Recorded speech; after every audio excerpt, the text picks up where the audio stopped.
formada uma comissão de professores de todo o país, uma comissão grande e muito competente, que começou a refletir sobre o que seria uma universidade como a UNILA, que tem uma especificidade tremenda, que é pensar dentro do marco político da integração regional, né? E uma universidade que pudesse expressar um pouco essa força do Mercosul, essa força da Unasul, quer dizer, que fizesse conviver professores e alunos de toda a região latino-americana. Ora, os europeus, eles pensam isso, eles criaram uma unidade, né, da União Europeia, e o projeto Erasmus, vários projetos de fazer com que os estudantes europeus circulem pela região para conhecer mais, para criar lealdade, não é?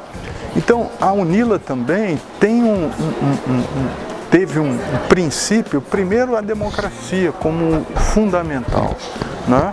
E segundo, que a UNILA pudesse, dentro do seu amplo espectro de competências, de formação, não é, atuar no ensino, na pesquisa e na extensão, mas também pensar na região, como a partir da UNILA, pensar os problemas da região, que são muitos, a gente sabe, tentar enfrentar a desigualdade social, a pobreza, em todas as escalas. Ora,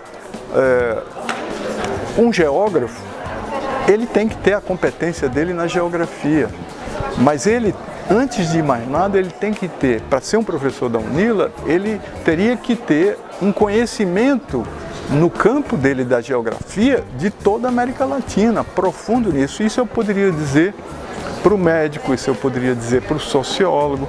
Ele tem que ter o instrumental, o ferramental, as técnicas, né, da disciplina, mas é mais, porque aqui a gente está pensando numa região, nos desafios da região, quais são os projetos. A gente pensou também em... A UNILA fez um esforço para a construção dessa universidade, né, no início. Eu trouxe até um livrão que a gente publicou sobre nomes internacionais que escreveram o que seria uma universidade do futuro, uma universidade, e todos assim entusiasmadíssimos, gente da Unesco, gente, né, do mundo todo, parabenizando e analisando o que deveria ser essa universidade. Isso alimentou a comissão no sentido dessa construção, quer dizer, princípios éticos, princípios de modernização do ensino que está precisando, o que a gente via. Eu sou professor na Universidade Federal de Pernambuco, que é uma boa universidade, mas como todas no Brasil, elas têm seus vícios de origem também, né? Os estudantes, os departamentos muito fechados.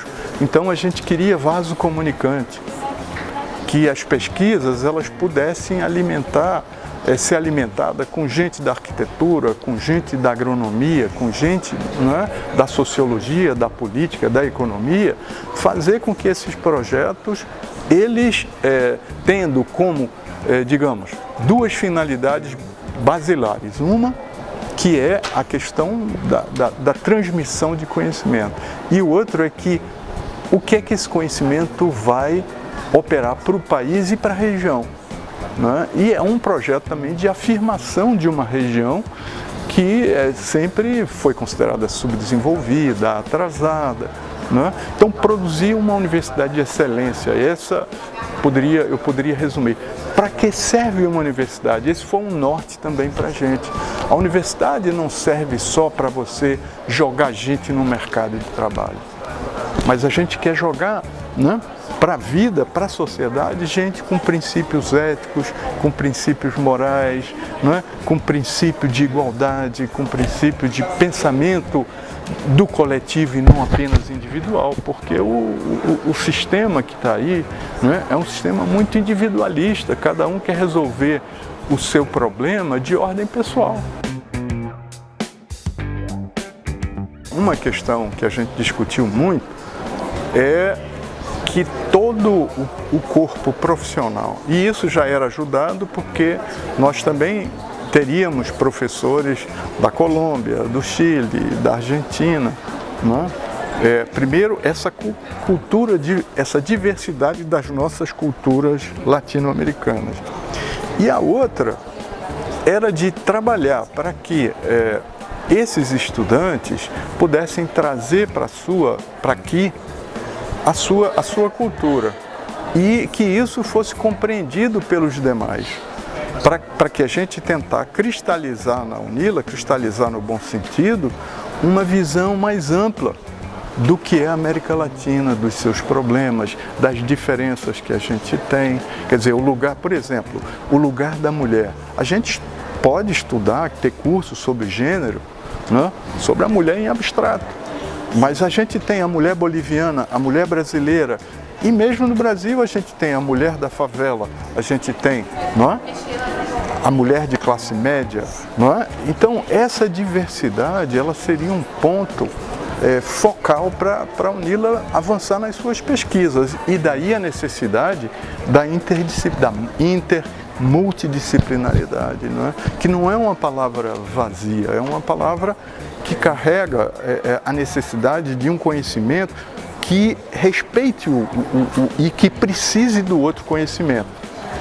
Na sociedade capitalista que a gente vive hoje, nós temos um cartesianismo muito assim. O médico que lida lá com o coração, ele pode ser magnífico, mas ele só cuida daquilo.